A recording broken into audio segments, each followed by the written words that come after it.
Hello guys, welcome to VJ Chill Bros. അപ്പോൾ ഇന്നത്തെ നമ്മുടെ ഡിഷ് എന്ന് പറയുമ്പോൾ കപ്പ ടാപ്പിയൊക്കെ നല്ല ചാറോടെ രസം പോലെ പുട്ടുണ്ടപ്പൊക്കെ കഴിക്കാൻ പറ്റിയ ഒരു നല്ല പെട്ടെന്ന് ഉണ്ടാക്കാൻ പറ്റുന്ന ഒരു റെസിപ്പിയാണ്. അധികം ഇൻഗ്രീഡിയൻസ് ഒന്നുമില്ല. നാടൻ പച്ചമുളക്, കറിവേപ്പില, മല്ലിയില, അത്രയുള്ളൂ. കുറച്ച് കടായിൽ വെളിച്ചെണ്ണ എടുക്കുക, ഒരു ടേബിൾ സ്പൂണ് കടുക്, പിന്നെ നുറുക്കി വെച്ചിരുന്ന പച്ചമുളക് ആഡ് ചെയ്യുക, പിന്നെ കറിവേപ്പില ആഡ് ചെയ്യുക, പിന്നെ മല്ലിയില ഓപ്ഷണലാണ്. പക്ഷേ മല്ലിയില ആഡ് ചെയ്യണമെന്ന് ഞാൻ പറയുള്ളൂ, അത് വേറൊരു ഫ്ലേവർ കിട്ടും. അപ്പോൾ അത് ആഡ് ചെയ്യുക, നല്ലോണം യോജിക്കുക.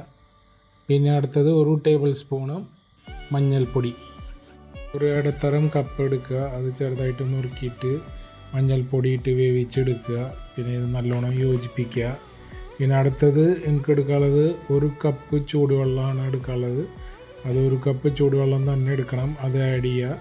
പിന്നെ ഇത് രസം പോലെ ആയിരിക്കണം, എത്ര വെള്ളമാവണം അതനുസരിച്ചിട്ട് പുട്ട് ആ ഒരു രസം, ആ ഒരു കപ്പ, ആ ജ്യൂസ് അതൊക്കെ കറക്റ്റായിട്ട് ആ പുട്ടിൽ പിടിക്കും. അപ്പോൾ അത് പ്രത്യേകം ശ്രദ്ധിക്കുക.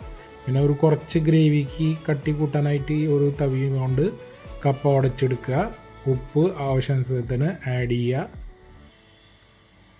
അങ്ങനെ നമ്മുടെ കപ്പ രസം റെഡി. ഇതിൽ വേണമെങ്കിൽ മുളക് പൊടി ആഡ് ചെയ്യുക കേട്ടോ, അത് ഓപ്ഷണലാണ്, ഞാൻ ട്രൈ ചെയ്തിട്ടില്ല. ഇത് തന്നെ ധാരാളം കഴിക്കാനായിട്ട്. അപ്പോൾ നമ്മുടെ പുട്ടുണ്ടാക്കുക, നാളികേരം അരിപ്പൊടിയൊക്കെ വെച്ചിട്ടുള്ള പുട്ടാണ്.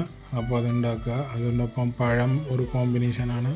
പിന്നെ കുറച്ച് പപ്പടം വറുത്തത് അതും ആഡ് ചെയ്യുക. പിന്നെ നമ്മുടെ കപ്പ രസം കണ്ടിട്ട് ഉണ്ടാക്കാൻ തോന്നുകയാണെങ്കിൽ ഫ്രണ്ട്സിൻ്റെ ഒപ്പം ഫാമിലിയുടെ ഒപ്പമൊക്കെ ഉണ്ടാക്കുക. So you just make it and enjoy. Stay tuned for next videos. Do support us. Thanks for watching. Have a nice day.